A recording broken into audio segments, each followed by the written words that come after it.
Good morning and welcome, everybody. The midterm primary season is over. The last of the primaries happened last night in the state of New Hampshire, Delaware, and Rhode Island. We saw results from all three states, and the candidates are already declared. So I'm going to get into each of these elections, break them down a little bit, talk about the candidates, and see who won. So before I get started, please consider subscribing if you're new. Leave a like on this video and comment down below what you think about the upcoming midterms. All right, so getting into it, we have New Hampshire.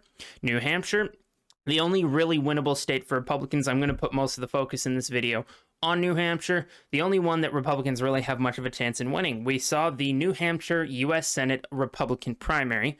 That was an election between Donald Bolduc, and Chuck Morse. Chuck Morse, the more or less kind of establishment character, and Bolduc, the less establishment, but he's very war hawk, kind of hawkish, interventionist type policy, which is not something that's common or popular in the state of New Hampshire, which could be an issue for him when it comes to the electability in the state. Now, he is more conservative in some measures, but Chuck Morse himself is also much more, he's more electable. He's not horrible on the issues, even though he's more of the establishment type candidate between the two. He was a fairly more electable candidate because he wasn't the interventionist type politician. Don Bolduc earlier on did call for boots on the ground in Ukraine, which is not something that even I like. That's something that we should not be calling for. The interventionist policy is something we need to be looking out for, and having him in the Senate calling for that kind of stuff, or potentially just voting completely in line with those kinds of policies in the future, is not something we want, which is why more or less I was hoping Morse would win. Now, unfortunately, Morse did not win. He wasn't expected to do so. He was down in most polls, almost all of them, to Bolduc. He wasn't really a likely winner, but he managed to get much closer than I had expected, so there is a chance in the future that maybe we can get another more electable candidate in there. Now, that's not important at this point anymore. Now it's down to the actual election, the Senate election in the midterms this November. That will be between Maggie Hassan and Bolduc. I do think Bolduc is still very capable of winning it. The state itself is still very much winnable. It is more of a toss-up, I'd say, than it would have been if Morse was running, but it is winnable. And I think if Republicans put enough effort into campaigning, they can win the state in November. So I do think it will be a toss-up state. I do think Bolduc's a decent candidate either way. And moving on, we have New Hampshire's House District. The first House District Republican primary happened. We saw Matt Mowers, the incumbent, lose.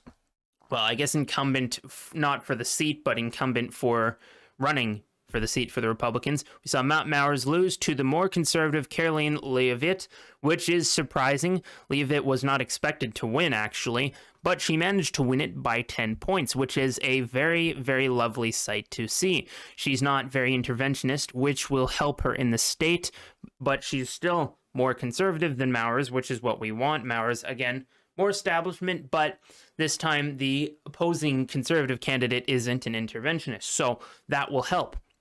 We saw her win in the first district by 10 points, 7,000 votes.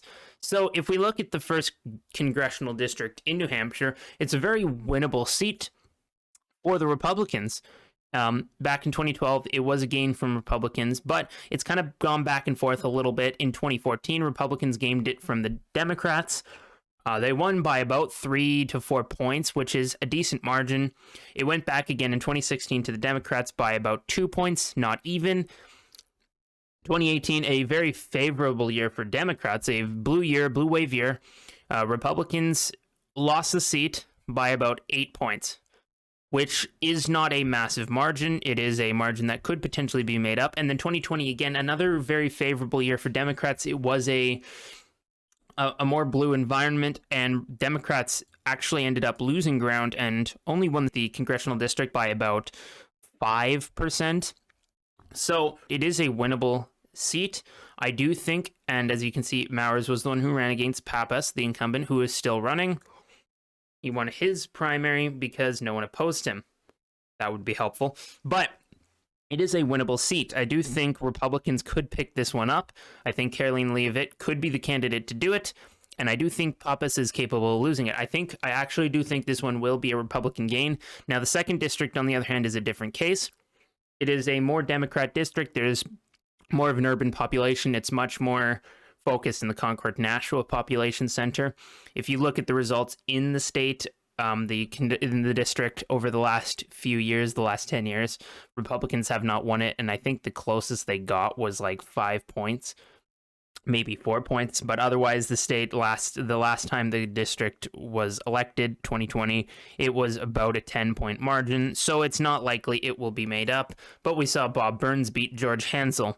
I don't know all too much about the candidates in this race, but a decent result, maybe. I don't know. Either way, I don't think it's really that winnable for Republicans, but it's possible. It is possible if the red wave continues to grow. So we'll see what happens. We'll see what happens come November. Right now, I do think the 2nd district is not winnable for Republicans, but the 1st is. Lastly, for New Hampshire, we saw Chris Sununu win his primary for the governorship. Not surprised at all by that. He's not a conservative, really. He did win it, but more of his support comes from the moderate independent types or the Democrats, weirdly. That's why he wins in the state so much, why he wins by such wide margins in the state. And he will likely hold on to his seat as the governor. He will hold on to the governorship by probably a safe margin again in the state. I just don't see him losing it. Again, he's more or less propped up by Democrat and independent support. Republicans don't care much for him anymore. Conservatives don't really care for him because he isn't really a conservative. He did win his primary. He won over Karen Testerman. I don't know too much about this race. I didn't really bother looking into it because Sununu was expected to win by a wide margin, and as you can see, he got 80% of the votes. Tom Sherman won his. I don't really know why anyone even bothered voting. No one opposed him, but sure. Lastly, we have Rhode Island's governor primaries. We saw the Democrat primary very close and divided between the 3 candidates in this state. We saw McGee, the incumbent, he only won by about 2%. So he is a very unpopular governor. He's not very popular at all, so that's not going to help him going into the actual midterms. And the Democrat vote is very divided in the state. They could not unite behind one candidate at all, period. There was it's very, very divided there. And again, with him being so unpopular and the economy not in a very good place, the seat actually could get potentially closer than a safe margin for Republicans.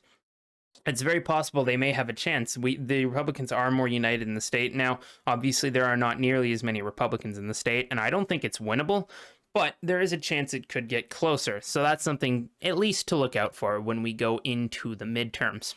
Anyways, that is the breakdown of last night's primary results. The last primaries of the season. Let me know what you think of the primaries, what happened last night. Let me know what you think is going to happen come November in the state of New Hampshire. Anyways, if you enjoyed that video, please consider leaving a like and subscribing as well. That's all for now. I hope you guys have a good day.